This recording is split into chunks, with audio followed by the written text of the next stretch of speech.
Hello everybody and welcome to the Mark Richt Show, brought to you by Williamson Automotive. Joe Zagacki with Don Bailey Jr. and the coach Mark Richt will join us momentarily. Don, this past week Miami took on the Duke Blue Devils. It was a rainy, sloppy night. Not the result the University of Miami wanted. Canes ran for 300 yards and still did not win the game.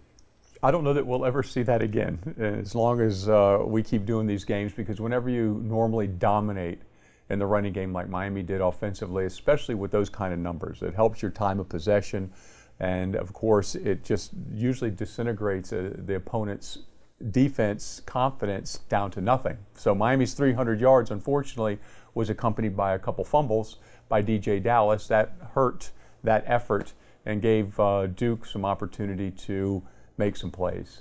No pun intended here, but on a rainy night, the Hurricanes offense went dry in the second half.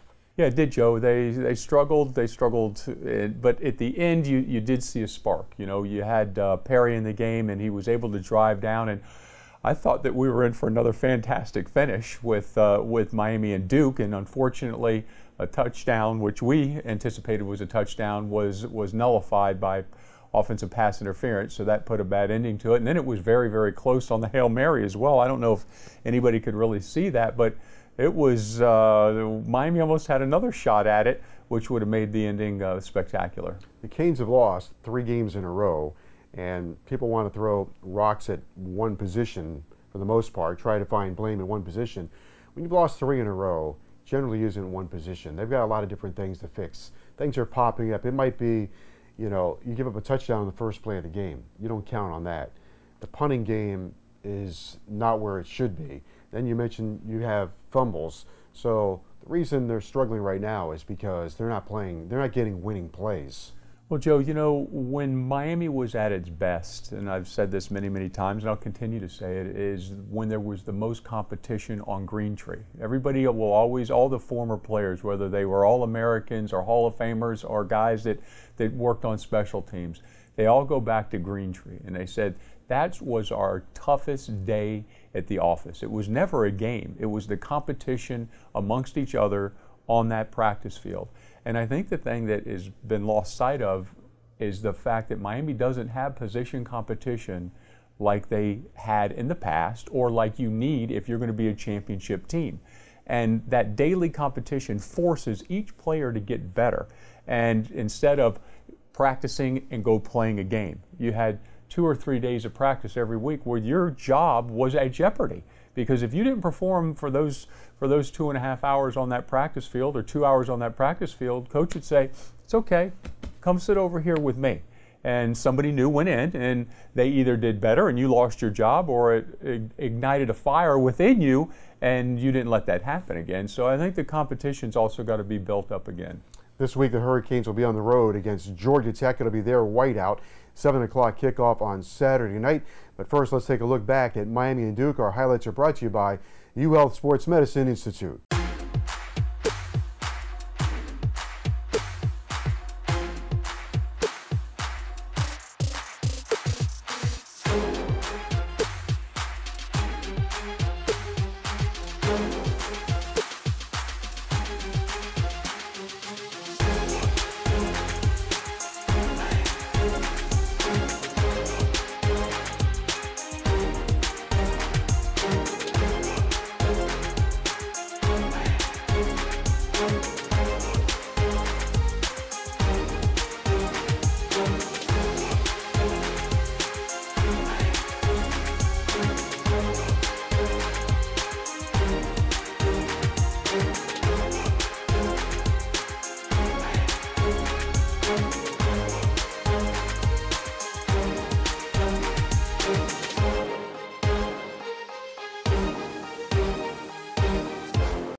Welcome to the show, everybody. The Mark Richt Show, brought to you by Williamson Automotive. Joe Zagacki and Don Bailey Jr. and University of Miami head coach Mark Richt. This weekend, the Hurricanes on the road for another night game against the Yellow Jackets of Georgia Tech. It'll be their whiteout game, so we'll talk about that a little bit later on. And oh, by the way, they're in honor of Calvin Johnson as well, pulling out all the stops. At any rate, Coach, We welcome back into the show, and tough night on Saturday this past week against Duke. A lot of rain, a lot of mud, and just a tough night all the way around. Yeah, I mean, the rain and the mud was different. You know, we hadn't had that all year. Hadn't really practiced in it, to be honest with you. That had nothing to do with having the indoor. Just never was a time. It might have come down a little bit, but it came down hard. And really, as the game was going in the first half, it turned out to be that when it came to a slugfest, we slugged a little better than they did. We actually, had the lead. Going into halftime when it was raining the hardest, it was raining a little bit coming out in the third quarter, and then it just pretty much stopped. The field conditions were still not good. It's still tough to keep a ball dry, and the guys were still pretty much, saturated. But but when it came time to just lining up and running the football, we ran it well. I guess we ran for close to 300 yards or hit the 300-yard mark and busted some big runs and had some, great downfield blocking, had a little speed sweep we added to the offense, and didn't get a lot out of the speed sweeps, probably because it was tough to make a move, in the slosh. But when you do rotate receivers like that, safeties tend to get out of position a little bit, and that's what happened on the DJ Dallas run. And just dang good blocking up front. So it was funny, at the end of that run, it looked like he was trying to invite him to tackle him at the very end, but he got in the end zone, which was a great job. And while I'm talking about DJ, I know he had those turnovers, and it's just he's rarely fumbled the ball. I mean, our running backs in general have rarely fumbled the ball. And I know he was sick about that, and even texted me, that night, just wanting to apologize. I'm like, DJ, of anybody on this team, I know you care, you didn't want that to happen. And he loves his teammates, he loves his team. He's been a baller for us. He's been a great positive force on this football team. But the ball came out a couple times, and that everybody knows that we can't have those kind of turnovers. So, but I know DJ is the right guy, to be carrying the ball for us, and it was just one of those things. Coach, I want to spend a little more time on that 300 yards. You don't see that happen very often, really, unless it's Georgia Tech rushing for 300 yards. We rarely see it happen here. How much confidence does that give that group, that offensive line, and those backs, that that's something that can be accomplished? Well, it's good to see that kind of production. It's good to see that, it doesn't always happen, like if you might average 6 yards a carry or something like that, you don't get 6 yards a carry. Sometimes you get 2, sometimes you get 3, sometimes you pop a big one, sometimes you get 8, We blocked well. I mean, sometimes you run and it's, you leave a backer unblocked and the back makes a move and spins out and does something spectacular. And sometimes it's just the line moving people and creating space for those backs. And that's what happened for the most part. And then, again, to get the big runs, you've got to block at the receiver position, and we did a better job of that. So that was a real positive coming out of that game. How we ran the ball, how we blocked, how we, blocked up front and with the receiver position as well. The game was strange in many ways, and one of them was the field position. Seemed like all night long they were on a half a field, and all night long you were inside the 20. In fact, I think your average field position was the 15-yard line. Yeah, I mean, a lot of that was just them being willing to try to punt us down deep, and our, inability to get it out far enough. I mean, sometimes we moved the ball, for a couple first downs or whatever, and a normal punt would have moved the field a little bit. But when you add the fact that we've struggled punting the ball and, flipping the field in that way, that's been problematic. And so we were buried pretty deep. First 2 drives Nkosi got in, he was, I think, -5 and -2. And, we just, if we get back that far, we got to battle our way out of it. And, sometimes just getting to midfield and punting them down to their side of the field is crucial, especially in a game like that that's that wet and sloppy. We just couldn't do either one very well. We'll continue on the show right after this.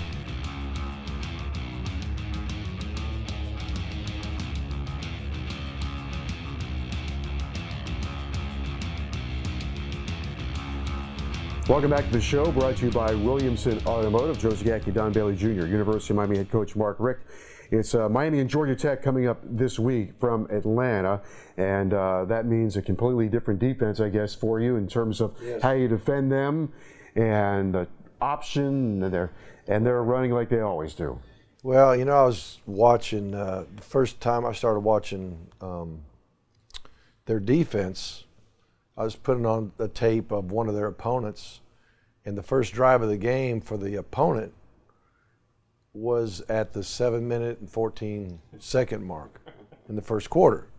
So you know what that meant? Their first drive was 7 minutes and 30 seconds. It was the half of the quarter was gone. They actually didn't even score on that drive. It was still 0-0. But the first time the other team got the ball was 7 minutes, 14 seconds to go in the first quarter. Second time they got the ball was like 2 minutes to go in the first quarter. And the third time they got the ball, it was like 10 minutes to go in the second quarter. So at that rate, you might get 3 or 4 possessions in a half for your offense, you know, if they do what they do. And they're very, very patient. They're methodical. They'll be okay with a 2-yard run, and then a 3-yard run, and a 4-yard run, and then go for it on 4th down and get that 1 yard, and get a 1.5 yards, and move the sticks and start doing it again. And there'll be normally a good little bit of time in between the plays. You know, they have done some up tempo from time to time, but a lot of times they're going to take 30 seconds, 35 seconds in between plays. So before you know it, they get a 10, 12 play drive. It is 7, 8 minutes into the quarter before you even touch the ball. So the possessions are going to be very, very precious on offense as well. Coach, they have a new defensive coordinator who came from App State, who Miami played a couple years ago, and they're running the odd front. How does that affect the Miami offense? Well, you just got to understand what you're doing assignment-wise. It does change, from a 4 down to a 3 down. But, we practice against that with our defense in the spring and fall. We had some games where they will go odd front. So it's just a matter of recognizing it and making the right calls and getting the hat on the right people. It's the same thing in a 4 down. You just got to know what to do and then get after it. I think when people look at Georgia Tech, they think about, well, you got to stop that triple option all the time, which is true, but they always seem to get their yards. It really is a game. It's the ultimate test of complementary football, right? You have to have all 3 phases. You got to be able to score, you got to have your special teams work well, and then you got to stop them probably on 4 downs because they go for it so much. Yeah, I mean, there'll be some 4th down attempts. That's just the way they play ball, and we got to make sure we, get off the field. I mean, that's just all there is to it. Coach, as far as Cane fans going to Atlanta, that's always good to see when you come out onto the field to see the orange and green, especially during a whiteout. Yeah, we love it when our fans show up, and our fans are loud and proud, and we'll have a bunch of them there in Atlanta, I'm sure. And the best part of a game when you're away is when you can hear your fans, and the good things are happening. And even though they might be outnumbered, they'll be loud and proud, and we'll be working hard to give them something to cheer about. Coach, where are you? Offensive line, you rotate a lot of guys. Where are you in that process with the offensive line? Do you see guys emerging? Well, we looked at that too, and just like at the quarterback position, the offensive line position, we're gonna battle through practice and see who deserves to start and who deserves the most of the playing time. I mean, it's a production game, and if you don't produce, then someone else might get in there and produce for you. So really, every position across the board we'll be looking at, and wide receiver, offensive line, quarterback, punter, the whole thing. And we know we've been doing a pretty good job of, substituting, on both sides of the ball. But our defense does a good job of, getting guys in the game that, in order to keep everybody fresh throughout the day. It's Bobby Dodd Stadium, a place you're familiar with. Saturday. Oh yeah, I've been there a few times. And had pretty good success there, so the very best of luck. All right, thank you, man. All right, that's University of Miami head coach Mark Richt. We'll continue on the show right after this.